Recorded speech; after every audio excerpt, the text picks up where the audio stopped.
तो टॉपिक हमारा है, टॉपिक क्या हमारा, difference between time study and motion study, समय अध्ययन और गति अध्ययन में अंतर।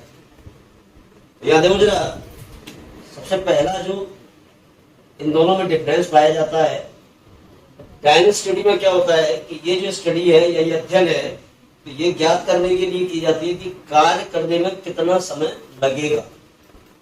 ठीक है ना। टाइम स्टडी का अध्ययन यानी कि समय अध्ययन क्यों किया जाता है, समय अध्ययन में ये ज्ञात किया जाता है कि कार्य करने में कितना समय लगेगा। गति अध्ययन में यह ज्ञात किया जाता है कि कार्य करने में शरीर की हलचल कितनी होनी चाहिए। दोनों में अंतर है। समय अध्ययन में यह पता किया जाता है कि कार्य करने में कितना समय लगेगा। गति अध्ययन में यह अध्ययन किया जाता है कि काम करने में शरीर की हलचल होगी, बॉडी जो हरकत करेगी, हाथ पैर हिलाने पड़ेंगे, तो वो कितनी हलचल होगी, इस बात का अध्ययन किया जाता है। ठीक। सेकंड अगर हम बात करते हैं तो टाइम स्टडी पहले की जाती है, समय अध्ययन पहले किया जाता है और गति अध्ययन बाद में किया जाता है। पहले टाइम स्टडी करेंगे, बाद में मोशन स्टडी करेंगे। उसके बाद इसको रिकॉर्ड करने के लिए एक स्टॉप वॉच रखा जाता है।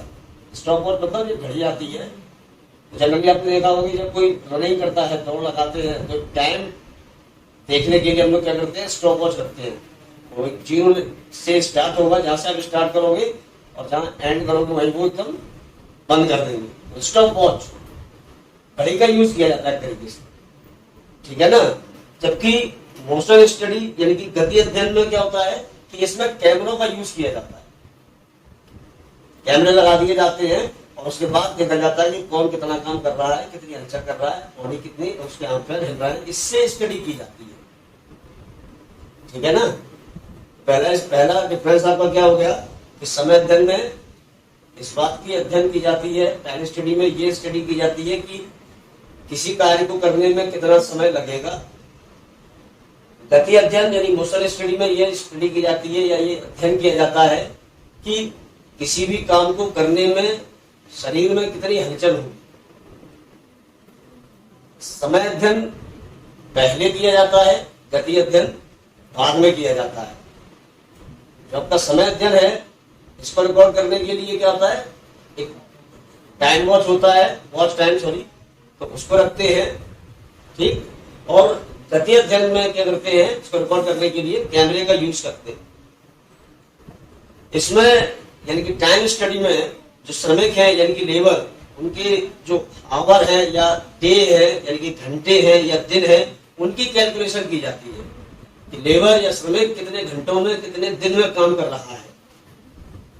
और गति अध्ययन में क्या कि सबसे बेस्ट से बेस्ट जो मेथड है, बेस्ट यानी सर्वोत्तम पद्धति, उसकी यहाँ पर करते हैं, कैलकुलेशन करते हैं। यहाँ टाइम देखा जाता है, यहाँ बेस्ट मेथड देखा जाता है। बात समझ आ रही है। तो समय अध्ययन क्या करता है कि श्रमिकों की कार्य कुशलता में वृद्धि करने के लिए किया जाता है, यानी कि एक फिक्स टाइम में या कम से कम समय में आप ज्यादा से ज्यादा काम कर सकते हैं। तो टाइम स्टडी की जाती है इसलिए कि इससे श्रमिकों में यानी कि जो लेबर है उसमें क्या होता है कि कार्य कुशलता में, उनकी एफिशिएंसी में वृद्धि होती है। और गति अध्ययन श्रमिकों की जो हलचल है, हरकत है, उसको कम करने के लिए, यानी कि आप जो काम कर रहे हो उसमें ज्यादा आपको अगर हाथ पैर चलाने पड़ेंगे या आप ज्यादा शरीर फिजिकली अगर ज्यादा मेहनत करते हो तो जल्दी थकावट हो जाती है। और इस वजह से यहाँ यह अध्ययन किया जाता है कि आप ज्यादा अपनी बॉडी का हलचल यानी कोई बेस्ट टेक्निक ऐसी ढूंढ लो, कोई मेथड ऐसा ढूंढ लो जिससे आपको हाथ पैर कम चलाना पड़े और हमारा काम भी आसानी से हो जाए। तो यह आपके डिफरेंस होगा। Under time study is study what time a labour takes to perform his work and what time a labour should take to do that work. यानी कि समय अध्ययन में यह ज्ञात किया जाता है कि एक कार्य करने में एक श्रमिक को कितना समय लगेगा और वो उस कार्य को समाप्त करने में कितना टाइम लेगा या उसे कितना टाइम लेना चाहिए। इट इज यानी कि मोशन स्टडी में देखेंगे तो it is ideal way of doing a work is study.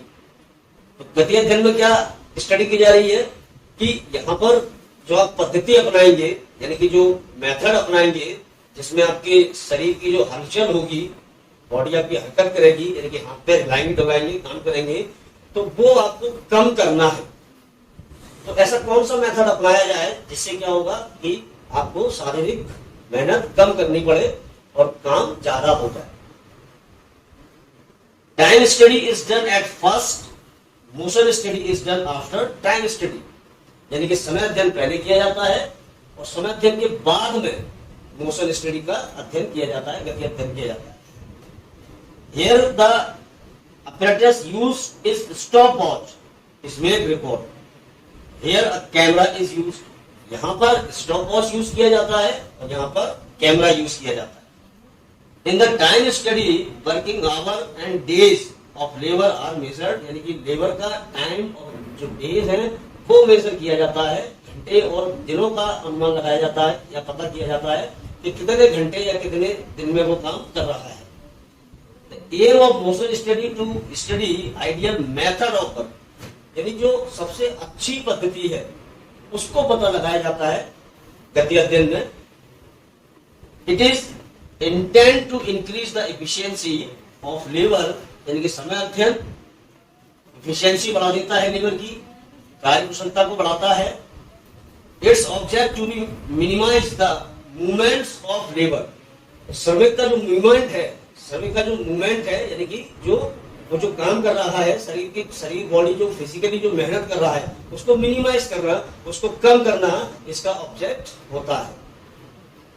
तो ये इनके डिफरेंस है, 5 डिफरेंस है, नॉर्मल डिफरेंस है। तो इसको आप लोग, क्या ये चीज आपको समझ में आ रहा है? ये आपको याद होना चाहिए।